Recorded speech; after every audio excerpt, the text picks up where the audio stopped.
Mayor Bloomberg, Senator Schumer, Al and Ann Smith, thank you for your invitation. Thank you for your extraordinarily warm welcome. Ann and I appreciate your friendship very, very much. Thank you.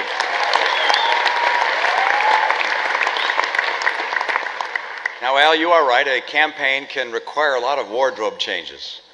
Blue jeans in the morning, perhaps, suit for a lunch fundraiser, sport coat for dinner, but it's nice to finally relax and to wear what Ann and I wear around the house.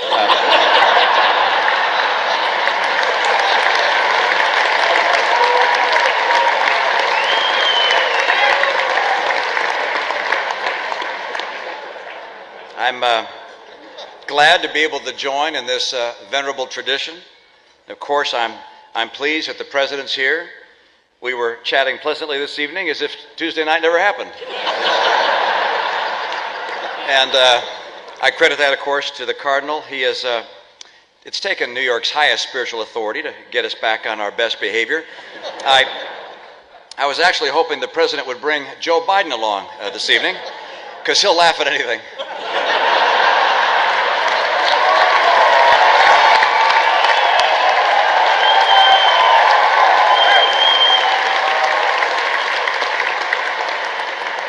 Of course, this isn't a night for serious politics, and it was especially nice to see President Obama and Cardinal Dolan sharing the dais despite their differences.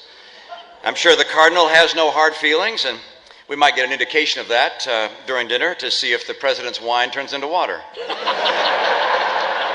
Or for that matter, whether my water turns into wine.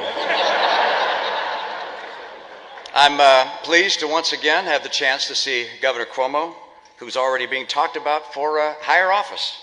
A very impressive fellow, but he may be getting a little ahead of himself. I mean, let me get this straight. The man has put in one term as a governor, he has a father who happened to be a governor, and he thinks that's enough to run for president.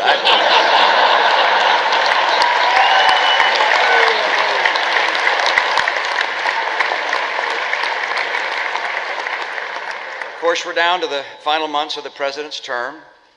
As President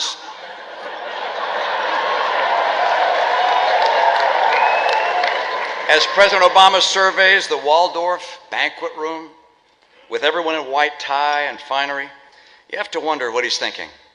So little time, so much to redistribute.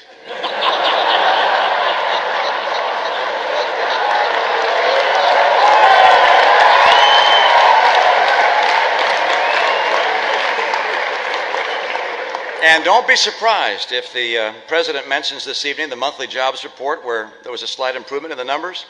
He knows how to seize the moment, this President, and already has a compelling new campaign slogan. You're better off now than you were 4 weeks ago.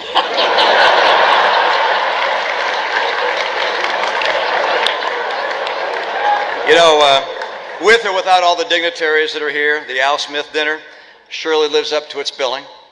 Usually when I get invited to gatherings like this, it's just to be the designated driver.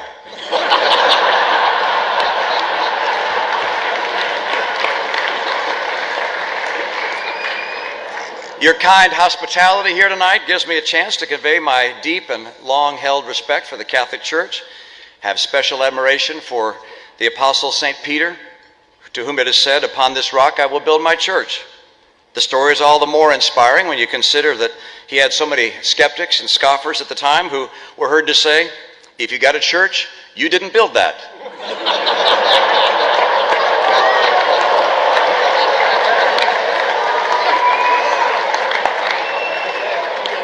Of course, only 19 days to go into the finish line. Campaign full of surprises. The debates are very exciting. Just the other night, we had a very fun debate. Candy Crowley was there and was happy to welcome us, but people seem to be very curious as to how we prepare for the debates. Let me tell you what I do. First, refrain from alcohol for 65 years before the debate. Second, find the biggest available straw man and then just mercilessly attack it. Big Bird didn't even see it coming.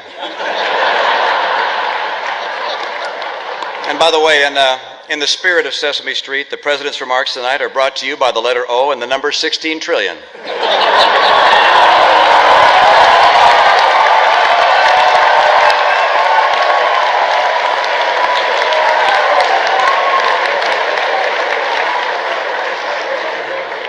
Campaigns can be grueling, exhausting. President Obama and I are each very lucky to have one person who's always in our corner, someone who we can lean on, and someone who's a comforting presence without whom we wouldn't be able to go another day. I have my beautiful wife, Ann. He has Bill Clinton.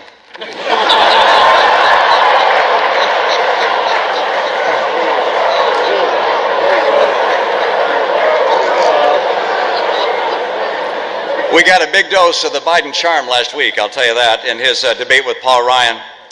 I'm not sure that all that carrying on had quite the effect that Joe intended, because afterwards I heard from the Federal Election Commission. From now on, whenever he appears on TV, there's a recording of me afterwards that says, "I'm Mitt Romney and I approve this message." Of course, rules of fairness have to be enforced, because what other safeguard do we have besides the press? And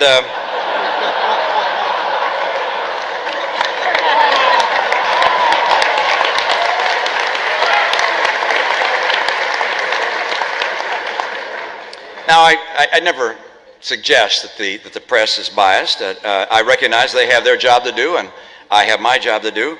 My job is to lay out a positive vision for the future of the country, and their job is to make sure no one else finds out about it.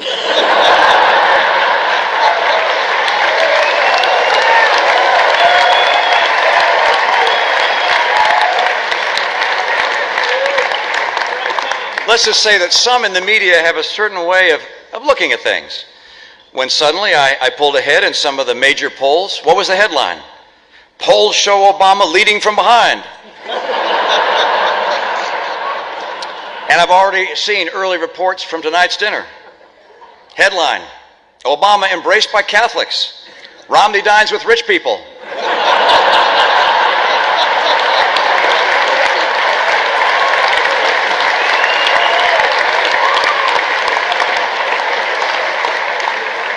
Of course, the president has put his own stamp on relations with the church. There have been some awkward moments, like when the president pulled Pope Benedict aside to share some advice on how to deal with his critics. He said, "Look, Holy Father, whatever the problem is, just blame it on Pope John Paul II."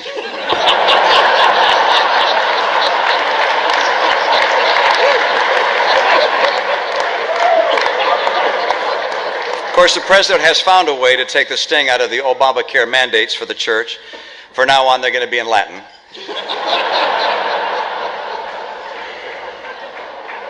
We have very fundamental and sound principles that guide both the president and me.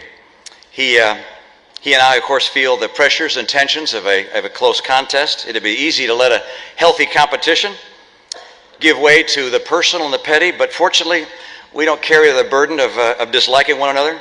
Our president has had some very fine and gracious moments. Don't tell anyone I said so, but our 44th president has many gifts and a beautiful family that would make any man proud. You can oppose...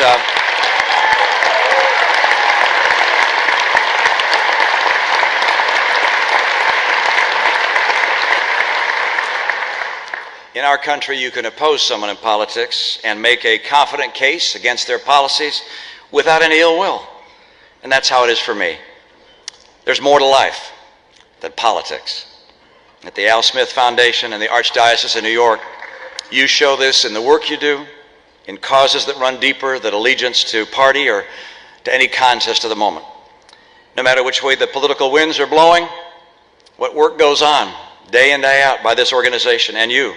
You answer with calm and willing hearts, in service to the poor, in care for the sick, in defense and the rights of conscience, and in solidarity with the innocent child waiting to be born. You strive to bring God's love into every life.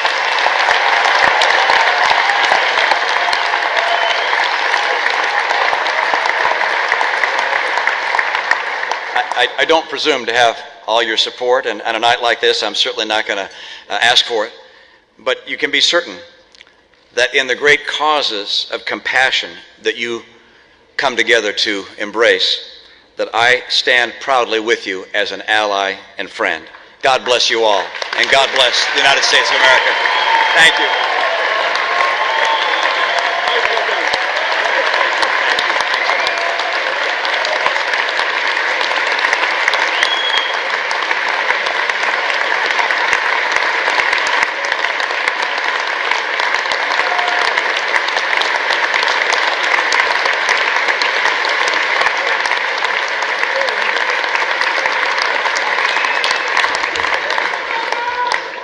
Governor, thank you very much.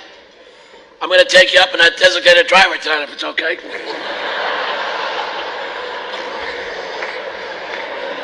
Ladies and gentlemen, there's but only one way